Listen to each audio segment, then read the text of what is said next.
Señores ministros, representantes de la Asociación por los Derechos Civiles, representantes del Instituto Nacional de Servicios Sociales para Jubilados y Pensionados y asistentes a la audiencia, buenos días. En mi carácter de gerente de asuntos jurídicos, me voy a ocupar en esta intervención, previo a que tome la palabra el doctor Mariano Cardelli, como su director ejecutivo, en analizar lo que creemos los aspectos fundamentales, digamos, para no reiterar los detalles que ya están en las presentaciones de ambas partes. Sí entendemos pertinente poder hacer un análisis de lo que consideramos el nudo de la discusión que aquí se plantea, los fundamentos jurídicos que sostienen esta discusión.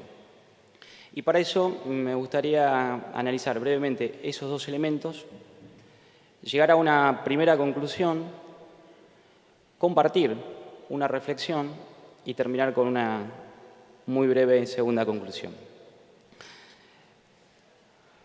A la primera cuestión, que es ¿qué nos trae a esta discusión? ¿Cuál es el tema a decidir? Para nuestra parte, creemos que claramente esta discusión se basa en la aplicación, el alcance y la aplicación del decreto 1172 del año 2003 y si el PAMI está o no está incluido. La asociación, en su escrito de demanda, ha delimitado el objeto de la pretensión en la entrega por parte del Instituto de la información relativa al presupuesto en concepto de publicidad para el año 2009, más específicamente los meses de mayo y junio. Ahora bien, cuando pasamos al punto del derecho, ¿sí?, en el escrito, el derecho que fundamenta tal petición, se lee claramente en el punto 4.2, cito, la presente acción se interpone como consecuencia directa de la violación del derecho constitucional de acceso a la información pública reglamentado en el ámbito del Poder Ejecutivo por el decreto 1172 del 2003. Es decir, está claramente al comienzo de la discusión en los fundamentos que trae la presentación de la asociación. En segundo lugar, la decisión de la Cámara, que en definitiva nos trae a esta instancia recursiva, también trae y pone en el tapete de la discusión la vigencia y el alcance del decreto 1172, al expresar que, cito también a la Cámara, si bien no se encuentra expresamente incluido, hablando del Instituto, corresponde interpretar que dicha norma le resulta aplicable supletoriamente. ¿Cuál es la discusión entonces? Bueno, si estamos discutiendo el ámbito de aplicación del decreto 1172, conviene revisar que el alcance de dicha norma está expresamente establecido en su artículo 2. En su artículo 2, el decreto establece dos grupos de situaciones o caracterizaciones jurídicas alcanzadas en ese anexo. En el primero se refiere claramente a todos aquellos organismos, entidades que dependen o están bajo la jurisdicción del Poder Ejecutivo Nacional. Y en el segundo párrafo hace extensiva el alcance a aquellas empresas, por ejemplo, que hayan recibido subsidios o aportes provenientes del sector público a instituciones que gestionen fondos del Estado Nacional y a empresas privadas que tengan alguna licencia, permiso, concesión o cualquier otra modalidad contractual para la prestación de un servicio público. En tal sentido, de la lectura de este artículo 2, insisto, que nos da el alcance del decreto 1172, se refiere que, o se infiere, mejor dicho, que el Instituto Nacional de Servicios Sociales para Jubilados y Pensionados no está en ninguna de estas categorías, ¿sí? Es decir, no pertenece al Poder Ejecutivo Nacional, no está prestando ningún servicio público por concesión o por permiso, no recibe fondos del Poder Ejecutivo Nacional, sino que es, de acuerdo al artículo 1 de la 19.032, Ley de Creación, un ente público no estatal con individualidad financiera y administrativa. Más aún, en cuanto a el objeto, porque en el decisorio de la Cámara, que es atacada por este recurso, se hace una comparación o una aplicación supletoria, como decíamos, respecto de las empresas privadas, en algún argumento como quien puede lo más, puede lo menos. Sin embargo, es importante señalar que el objeto la misión de la institución PAMI está también fijada claramente por ley en su artículo 2. Por lo tanto, no puede ser comparable con la prestación, como decíamos, de un servicio público de una empresa concesionada. Si en algún momento se abriera la discusión y se quisiera modificar el objeto de la misión y función del PAMI, debería sancionarse una ley por el Congreso Nacional. Incluso si el destinatario o si esas funciones las tuviera que asumir el Estado. Cabe recordar que el Instituto tampoco está comprendido dentro de los alcances del sector público, entendido en el artículo 8 de la Ley 24.156 de Administración Financiera. Más aún, la vinculación del Instituto con esa normativa viene dado otra vez por una norma específica, que es el artículo 60 de la Ley 25.565, que incorpora al Instituto a algunos de los apartados que prevé la Ley de Administración Financiera, específicamente los que tienen que ver con crédito público, con la programación presupuestaria y con el control interno y externo. Situación esta además que ha sido sostenida por distintos pronunciamientos judiciales, distintos fallos incluso de la Corte, como en el caso Farmacia Roca que hemos citado, o en opiniones jurídicas de antaño, como en el dictamen del entonces procurador Lino Palacio, hace más de 30 años. ¿Sí? Pero más allá entonces de esta discusión del 1172, que hasta aquí queremos marcar que no correspondería a su aplicación, se han dado argumentos constitucionales, nacionales y pactos internacionales que me parece que vale la pena también revisar. Se sostiene en la demanda que el fundamento de la pretensión está basado en los artículos, por ejemplo, 1, 14, 33, 38, 41 y 42, 43, además del 75, inciso 22 de la Constitución Nacional. Muy rápidamente, todos estos artículos tienen una ligación. Queríamos hacerle algunas preguntas porque lo que usted está manifestando más o menos ya está expresado. Pero usted centra su argumentación en la interpretación exegética de un decreto y si la institución que usted representa está alcanzada o no, que es obviamente una defensa legítima. De la otra parte invoca además una cantidad de otras normas, es decir, hay una pluralidad de fuentes. Me gustaría en principio preguntarle, más allá de la pluralidad de fuentes, una cuestión valorativa, que es lo siguiente. Independientemente de si esté alcanzado o no, ¿por qué razón no informa el PAMI? Es decir, ¿en qué perjudica a la institución que usted representa informar a los demás, a la población, sobre lo que ustedes tienen en el campo administrativo o cualquiera, ¿no?, de las actividades? Sin perjuicio de que a eso se va a referir el doctor Mariano Cardelli. Bueno, entonces que pase. El PAMI informa, digamos, a las distintas alternativas. Pero ¿por qué tenemos este juicio si informan? De hecho, informó en las instancias anteriores, lo que pasa que no se consideró completa la información y como además había una discusión jurídica respecto del alcance de los términos del artículo 172, del decreto 1172, que excede el caso particular, se consideró pertinente continuar con la instancia. ¿Pero por qué usted dice que informa? Porque se acompañó información respecto de la campaña en las instancias anteriores. De hecho, la asociación consideró que era incompleta la información. Además, tuvimos que sostener el recurso. Pero ustedes informan frente a un juicio, ¿no?, como regla general. En este caso en particular, sí. ¿Y en los casos en que no hay juicios no informan? Depende de la aplicación de la norma, digamos, el instituto se maneja dentro del marco legal. Ustedes parten de la base que la norma no se aplica. No, en este caso, digamos, de acceso a la información pública, los argumentos que se han dado, el decreto 1172, más los artículos de la Constitución. Digo, para conocer la oposición, ustedes sostienen que no deben dar información. En este contexto... En cualquier contexto, viene una persona y le pregunta, quiero saber qué hace la institución que usted representa. La información del PAMI se suministra a todos los organismos que están legitimados para pedirlo. Estado Nacional, por ejemplo, las organizaciones de jubilados, los organismos de control, SIGEN, Auditoría General de la Nación. En este caso, como el fundamento fue la vigencia Lo leí textual, la vigencia, había una supuesta obligación del instituto en virtud del decreto 1172. Por lo tanto, teníamos que discutir jurídicamente.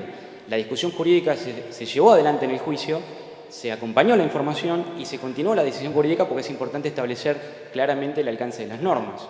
Bueno, pero usted sostiene que ¿le perjudica o no le perjudica dar esa información? ¿Por qué razón no la dan en forma pública?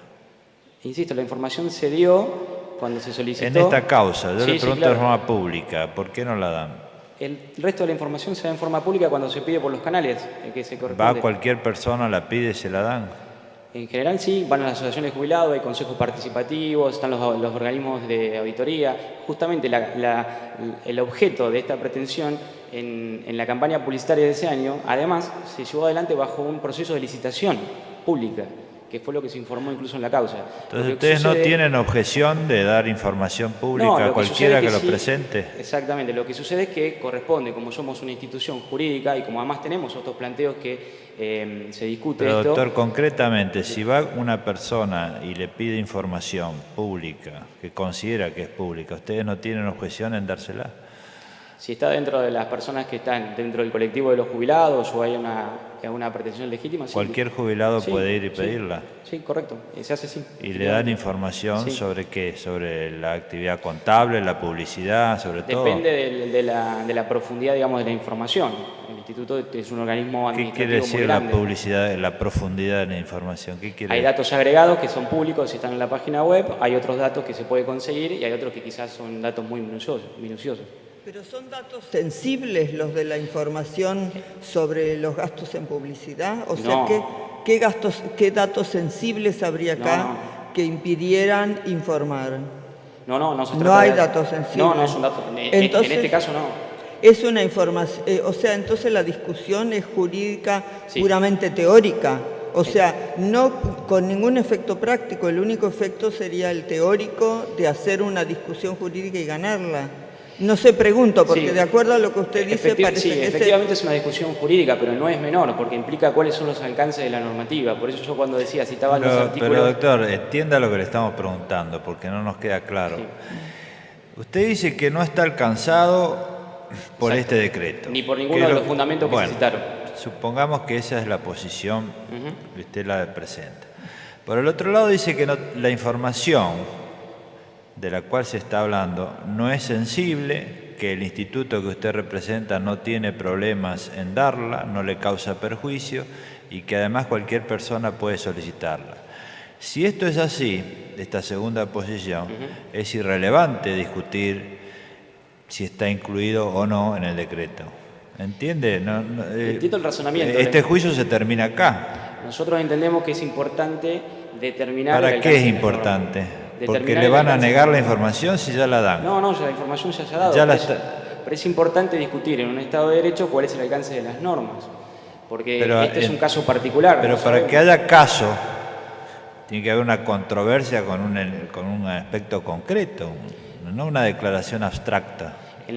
En el caso de la pertinencia se nos consultó si sosteníamos el recurso y nosotros dijimos, en tanto que está basado jurídicamente y fundado en los alcances, como acabo de leer en el 4.2 de la demanda, el alcance del decreto 1172, pues bien, el alcance del decreto 1172 no es aplicable. Es la discusión jurídica que tenemos. Y si lo basáramos en la ley justamente 19.032, artículo 2, que es el objeto del PAMI, donde dice expresamente que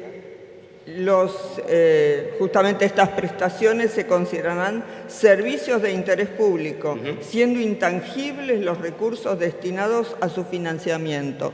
Por ejemplo, si nosotros dijéramos eso, con este fundamento, ¿sería hábil toda la información para darla? Nosotros entendemos que ese fundamento por sí solo no lo incorpora dentro del 1172. Es la línea que hemos planteado. Pero, o sea, solamente si nos circunscribimos al 1172, es que ustedes por eso piden el rechazo de la demanda. Si abrimos la normativa en general, sería admisible la demanda. Y habría que ver sobre qué base, porque el 1172 habla por la resolución de la Cámara que nos trae al recurso, habla de una aplicación supletoria comparándolo con las empresas privadas. Insisto, el interés público, por supuesto, porque trabaja... Perdón, pero aparte de mencionarse el 1172, está mencionada la Constitución Nacional. Sí, correcto. Entonces, sí. ¿qué tenemos que decir? Porque esto es una cuestión de jerarquía de normas. Exactamente. El 1172 no puede estar en contra de la Constitución Nacional. Exactamente, por eso quería repasar los artículos. Si ustedes ven los artículos que se citan, el 1, forma de gobierno, el 14, los derechos generales, que además dice que se reconocen conforme las leyes que reglamentan su ejercicio, el 33, que son los derechos implícitos, hasta aquí no estamos viendo colisión directa, el 41 y el 38, partidos políticos. Habla de la información en el caso del funcionamiento de los partidos políticos, no hay colisión directa. El 41 y el 42 habla del derecho al ambiente. Perdón, pero volvamos al tema porque la discusión es otra. ¿Las prestaciones a cargo del instituto pueden calificarse como de interés público o no? Sí, claro, como otras obras sociales. Está bien. ¿El instituto recibe aporte del Estado Nacional? No. ¿En ningún caso? No. ¿En la actual ley de presupuesto de la Nación y en anteriores se han contemplado partidas para el instituto?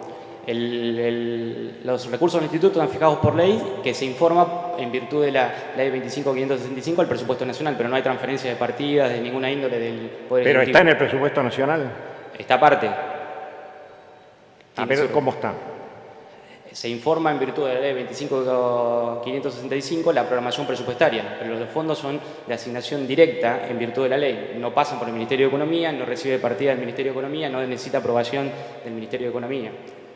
¿El instituto actualmente está intervenido o no? Está a cargo de un director y un subdirector ejecutivo nombrado, pero no... Sí, ¿nombrado por quién? Por el Poder Ejecutivo. Ah, por el Poder Ejecutivo. Sí. Gracias.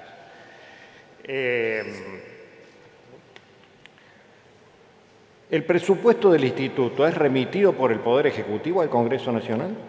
En este caso, para hablar toda la temática presupuestaria y política institucional... Es una pregunta que no es de carácter presupuestario, es ¿quién envía al Congreso Nacional el presupuesto del PAMI? Lo programa el instituto y lo envía en virtud del artículo 60 de la ley 25.565. ¿Quién lo envía? Lo envía el instituto para que sea incorporado al... No, perdón.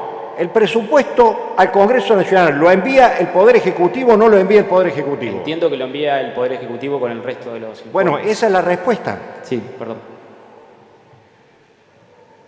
¿Es posible sostener que el instituto gestione intereses públicos y que en su funcionamiento el Estado tiene marcada injerencia? Si debo responder esa pregunta, tengo que decir que sí a la primera parte, no a la segunda.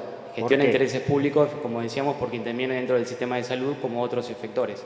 ¿Por qué? Y no, entiendo que no es correcta la injerencia del Estado, más allá, como dijimos recién, del nombramiento del director y el subdirector ejecutivo, nada más.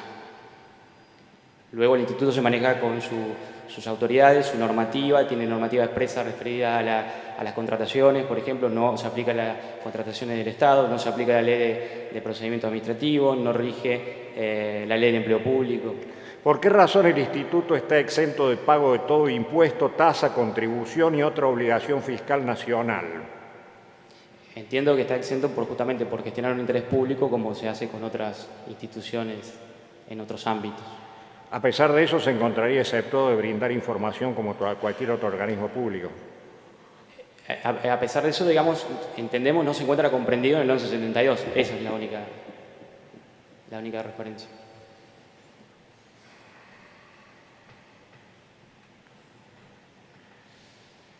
¿Por qué razón el instituto que gestiona intereses públicos no debería permitir que cualquier interesado conozca los gastos? Entiendo que sí, debería intervenir, por eso decía que la discusión es... Esta es la clave de lo que estamos discutiendo. ¿Cómo? Esta es la clave de lo que estamos discutiendo. Sí, estamos discutiendo, a nuestro juicio, los alcances de ese decreto porque lo trajo la parte. La información, en este caso puntual, se brindó en las instancias previas. ¿Existe en el instituto alguna forma de acceso a la información pública? Sí, están los canales previstos en la... No me conteste canal, dígame cuáles.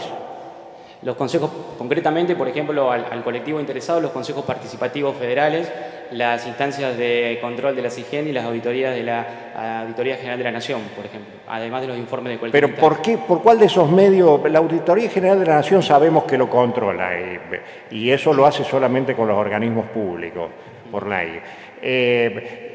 Dígame una cosa con respecto a los actores aquí, o sea, ¿cuál es la forma que tienen ellos de acceder a la información del PAMI?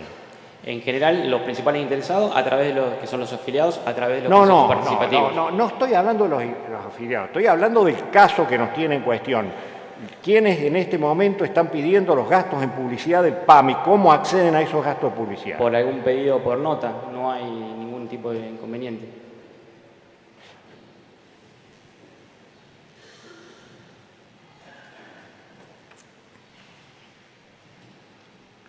¿Cuál es el motivo por el que se decidió aportar la información requerida por la actora en primera instancia, pese a no estar firme la sentencia? ¿Y por qué se entregó solo una parte de lo requerido por la actora? Se entendió que en ese punto la discusión, que nosotros habíamos concebido jurídicamente relevante en cuanto a la aplicación, se había distorsionado. Por eso ¿Se había qué? Distorsionado, y por eso se entendió pertinente continuar con la discusión jurídica, pero presentar la información. Se presentó todo lo que teníamos. Si hay algún otro detalle, eso tendríamos que verlo con la parte. Se presentó toda la información relevante. De hecho, la mayor erogación ahí está prevista en la campaña que se hizo en ese año, que fue, como decía, por licitación pública.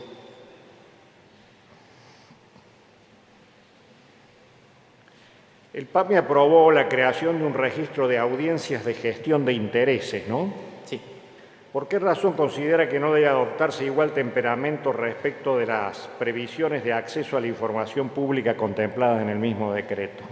Bueno, eso fue una valoración que se hizo en su momento, en ese año 2004, que es donde se dictó la resolución, y la conducción del PAMI en ese momento entendió pertinente adoptar esos mecanismos del 1172. ¿Te quería hablar el señor Nardelli, por favor?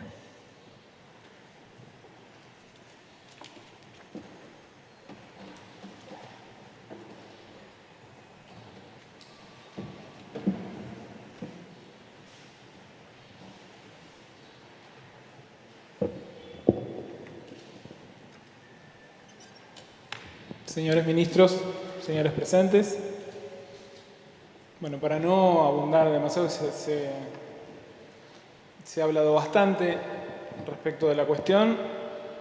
Solo quiero decir que en mi carácter de subdirector ejecutivo consideramos que es cierto que el derecho a la información es un pilar del Estado democrático. Claramente todo lo que han sido los avances de la teoría de la democracia deliberativa, en las obras de Habermas, de Alexis, ratifican la importancia de la institucionalización de este tipo de procedimientos con participación de los afectados, y tenemos la firme convicción, como bien lo dice Habermas también, de la conexión interna que existe entre los derechos humanos y la democracia entendida en todas sus formas, participativa, procedimental, Señor, agonista. escúcheme, ¿le podemos hacer una pregunta? ¿Cuál es el sentido de este juicio? ¿El sentido de este juicio? Porque si, digamos, usted reconoce el derecho a la información, el abogado que habló en representación del instituto dice que dan información a todo el mundo. ¿Puedo terminar el párrafo que estaba diciendo? Termina en lo que usted me estaba preguntando, por eso me tomo el atrevimiento de continuar. Y en esta conexión interna con la democracia, esta institucionalización de procedimientos se hace también desde mecanismos democráticos que son establecidos a través de instituciones de la división de funciones en los poderes. Y como bien dice este derecho que se está tratando, que es el derecho a la información pública, debe ser, en los tratados internacionales, debe ser reglamentado por una ley que aún no salió, y donde el Poder Ejecutivo toma la decisión de reglamentar este derecho, que tiene como contrapartida, pues también el derecho hay que verlo, tiene como contrapartida una obligación que es del Estado. El Estado es el principal obligado en esta situación que tiene como contrapartida el derecho a la información pública. Y el Estado cumple con esa obligación reglamentando este derecho. Esa reglamentación, que también es democrática porque es efectuada a través de un decreto ante la ausencia de una ley por el Poder Ejecutivo, que es un poder político votado por el pueblo, o sea, mediante el ejercicio de la soberanía popular, es decir, un poder democrático, le pone un un límite, porque obviamente los derechos tienen una reglamentación, tienen una concreción, los derechos no son iguales en todos los países. La concreción, como bien lo dice Habermas, de los derechos en cada país es particular. Y yo entiendo que lo que se está discutiendo en este juicio es ver si esa concreción particular que hace el decreto 1172 del derecho a la información pública es adecuada a los tratados internacionales de los derechos humanos de acuerdo a lo que se considera desde nuestra perspectiva histórica, social, argentina. Usted dijo que el derecho a la información es un derecho humano. Por supuesto. Entonces, el derecho a la información es un derecho humano. Por supuesto. ¿A usted le parece que entonces siempre nos tenemos que circunscribir a este decreto 1172 o que el derecho humano tal cual está justamente en la Constitución, con todos los tratados incorporados en el bloque constitucional, etcétera, en el cual entonces la interpretación no puede, o usted cree que debe circunscribirse al decreto 1172, o la interpretación de la ley debería ser un poquito más amplia que el decreto 1172? Nosotros consideramos que el Poder Legislativo es el que tendrá que definir si ampliará o reducirá el ámbito de aplicación de este decreto 1172. Pero por supuesto, señora jueza, consideramos que existe un derecho humano, un tratado internacional. Los propios tratados internacionales dicen que ese derecho es reglamentado por ley y esta ley remite esos tratados internacionales. Esta es la concreción, esta es la reglamentación y entendemos que los señores jueces pueden considerar que no es suficiente, pero para nosotros al mismo tiempo es una interpretación bastante amplia, porque así como dijimos que la obligación del derecho a la información está en cabeza del Estado, el Estado extiende en el decreto incluso a organizaciones que no son estatales, como por ejemplo aquellas que han obtenido un permiso o una licencia. Ahora, ello no implica, y discrepamos con el razonamiento que ha hecho la Cámara, un razonamiento de que si puede esto, puede aquello. No. Si el Estado ha considerado con amplitud el derecho a la información, extendiéndolo por fuera de lo que son las funciones administrativas del Estado, ello no implica que podamos hacer una interpretación analógica, sin fundamento legal. Vuelvo a decir, si esto estuviera fundamentado, no compartimos el razonamiento de la Cámara, sin fundamento legal, que extienda a situaciones no previstas del derecho a la información. Para nosotros, la reglamentación del derecho a la información del decreto 1172 es suficiente y es amplia, y por eso nos ceñimos. Pero le quiero preguntar lo siguiente. Si esa posición que usted defiende puede ser legítimo que usted tenga esa posición, usted dice que el litigio consiste en discutir si la reglamentación del decreto es consistente o no con las normas constitucionales. Ahora bien, en este caso en particular, la posición que recién se acaba de explayar consiste en lo siguiente. Primero, que la información que se le pide no es sensible, así que no hay una razón para no darla. Que recién se dijo, usted lo escuchó, que cualquier persona podría pedirla, la organización no gubernamental aquí o cualquier otra. Si eso es así, ¿qué sentido tiene discutir los alcances del decreto? Bueno, usted está haciendo una pregunta en términos de discrecionalidad. En principio, los actos que nosotros dictamos, que no son actos administrativos, no son actos estatales, no obstante eso, están basados en un sustento legal. Y en ese sustento legal se le preguntó en su momento al área legal si nosotros teníamos obligación. La verdad es que nosotros priorizamos informar a nuestros beneficiarios a través de los canales, priorizamos informar, hemos voluntariamente, además de adherir a parte a otra usted me quiere decir que cuando... No le dejo terminar, es concretamente, porque tenemos que aclarar esto. Usted dice que informa a los beneficiarios. Usted tiene que ser claro en los alcances de la información, porque una cosa es informar a los beneficiarios, al Estado, a los organismos de control. Acá no se discute eso, se discute si se informa a los demás. Es decir, una organización no gubernamental presenta una nota, dice yo quiero que me informen sobre una información que ustedes dicen no es sensible, se trata de un servicio público. ¿Cuál es la razón por la cual estamos discutiendo esto si ustedes acaban de decir que se lo dan? ¿O no se lo dan? Dos motivos. No, se los damos priorizamos a los beneficiados, se lo damos a los beneficiados, pero es una cuestión discrecional porque nos lo permite la ley, en función de la interpretación que hacemos del decreto.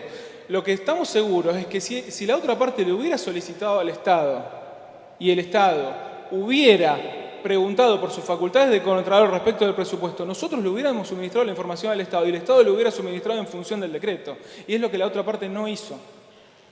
La otra parte tuvo, mediante las vías legales que existían, las posibilidades de acceder a la información y no lo hizo. Son los canales que se establecieron. De acuerdo a la discrecionalidad, a usted le puede parecer un dispendio tener que hacer un pedido a través del Estado. Pero son canales que están establecidos y que hubieran sido efectivos de la misma manera. Porque nosotros contestamos todos y cada uno de los requerimientos del aclarar Estado. esto. Usted dice que debieron dirigirse primero al Estado. ¿Sería al Poder Ejecutivo? Sí, si el Estado nos hubiera requerido la Y información... después a ustedes y ustedes informan. Pero ustedes no sostienen que son independientes del Estado. Somos independientes del Estado, pero tenemos el Contralor presupuestario exclusivamente en función de que es un interés público, porque no estamos en la jurisdicción del Estado. Pero nosotros suministramos por una cuestión de información pública, por los mismos motivos. Es la manera que elegimos, de acuerdo a la normativa vigente, de hacer nuestra información pública. Si bien es cierto que limitamos la información a ciertos particulares, no a nuestros beneficiarios, en función de lo que dice el propio decreto, eso no quiere decir que limitemos cualquier pedido de informes que nos hace el Estado para que el Estado lo suministre de acuerdo a lo que dice el decreto 1172. La otra parte tuvo la vía legal para acceder a la información.